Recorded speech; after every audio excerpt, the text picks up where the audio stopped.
Hello everyone, Luke here and welcome back to the channel. So in one of my older videos where I was doing some stuff on laser engraving, it got a really good response, but also it got some really nice suggestions in the comments. And that's why I decided to do a second part to this video. So the idea for this video is to use this very nice piece of pine to create some sort of plaque for the workshop. That means we can easily figure out what settings we need to use and keep the picture nice and clear without the interruption of the background of the image. Right, so let's go take a look at the design. Okay, so the idea of this design is to keep it nice and simple. So that means anyone with a laser engraver can come along and replicate something similar without running into any problems. But as well as making it still look professional.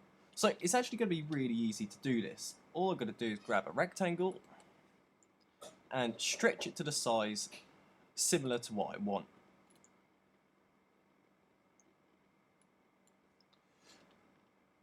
And now we're going to alter the size, so my width is going to be 5 centimeters and the height is going to be 27.7. And from here we're just going to make this white and then get rid of the line as well by making it white as well. So the reason why we make this rectangle white and the line colour white is because we don't want the laser engraver to accidentally start cutting along this edge. And if it was a black line, it would start cutting. But from here, all I'm going to do is add a text box, which is actually the wrong way.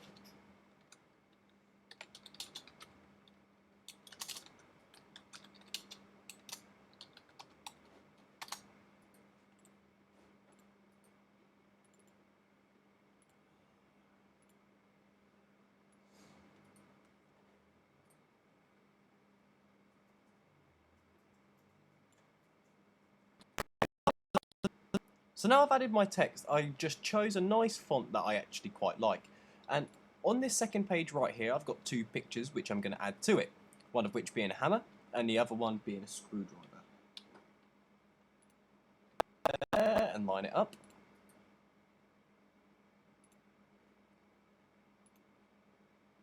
Come on.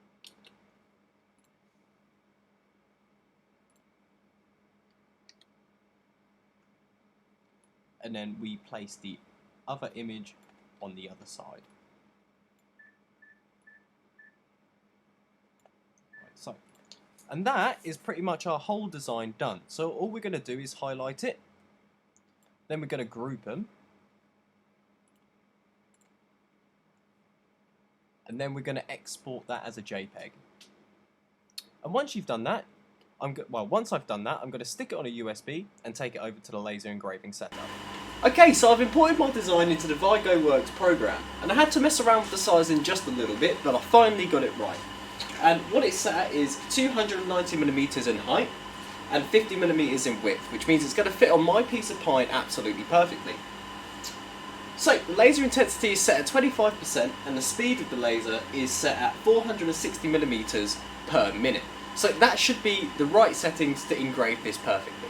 So what I'm going to do is I'm just going to let it run and I'll show you what it looks like once I'm done. So the laser is finished engraving and this is what the result looks like. And I think that looks fantastic. To be honest, that's going to look really nice when it's hung up in the workshop. So now that's engraved, I think that looks absolutely beautiful and I can't wait to hang this up into the workshop. So, the reason why I decided to do this video was because there was a couple good suggestions in the comment section of my last laser engraving video. And I can't remember who actually left a comment, and I'm sorry for that, but someone suggested that I just remove the background of the picture. So that's exactly what I did. So I only got a few outlines of a couple images which I felt like represented our workshop perfectly. So the reason I made this video was to keep it nice and simple so anyone with a laser engraver can come along, make a design and engrave it nicely as well as making it look professional. So that brings me to the end of the video and I really enjoyed this one to be honest and I can't wait to start tinkering around with this laser engraver a bit more. But if you have any questions, don't hesitate to put them in the comments and I'll try my best to answer them all. Anyway guys, I hope you have a great day and I'll see you later.